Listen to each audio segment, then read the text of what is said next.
back now, it amazes me that my childhood self was enthralled by a door moving very slowly downwards. But when I was 8, this was pretty much the most exciting thing that could happen in the world.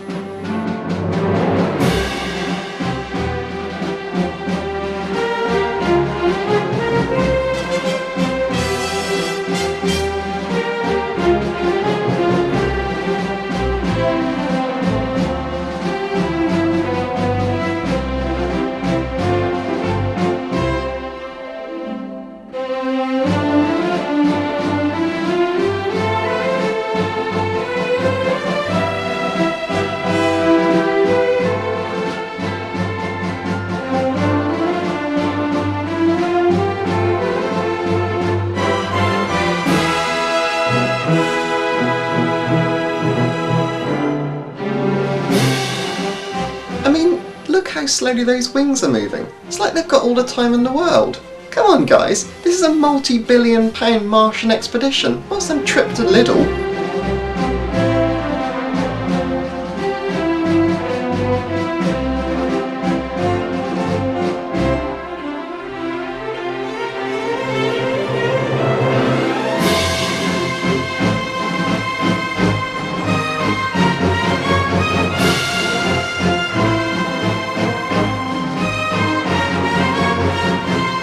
In fact, until I watched this recently, I'd forgotten how my childhood mind worked. I mean, if this were a programme for adults, we would see, someone walking into the ship taking off, and then that would be it. We'd see all character development and stuff. My childhood self didn't care two hoots about this.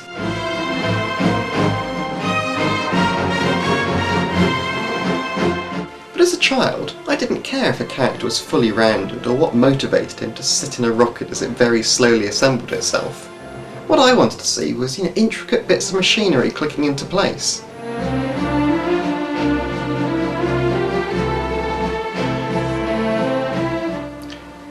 I used to spend hours poring over things like Graham Bleethman's incredibly detailed drawings of Gerry Anderson vehicles.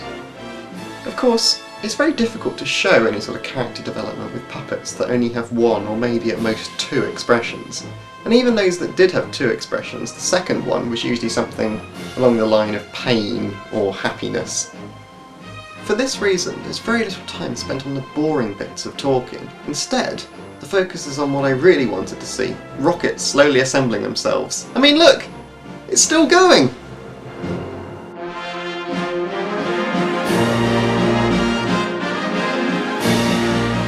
In many ways, and I truly mean this, Gerry Anderson was a really inspired child psychologist. He somehow knew what would really fascinate and get inside child's minds. And what's even more impressive is he filmed these sequences that are so boring to adult minds, yet really capture a child's imagination. He never made that mistake of making adults act like children. For me at least, and I really don't think I'm the exception, I didn't want to see adults messing around. True, I didn't want to see a show in which someone considers how they're going to pay their gas bill. I wanted to see them either saving someone, or shooting them, or trying to, save a building, or blow it up, depending on the circumstances.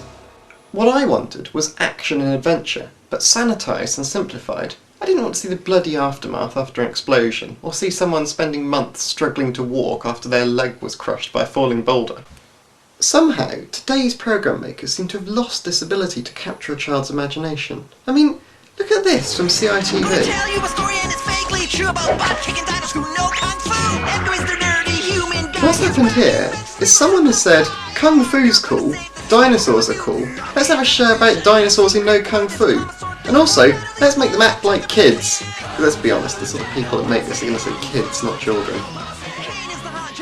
No wonder everyone has ADHD these days. Of course, in some ways it's a little bit unfair to compare Thunderbirds to Kung Fu Dino Posse. After all, at the time, Thunderbirds was the most expensive British television show ever made. But you know what? It shows. And yep, it's still going. Of course the best bit is, spent all this time assembling it and taking off, and then it crashed in a great big explosion. Doesn't get much better than that.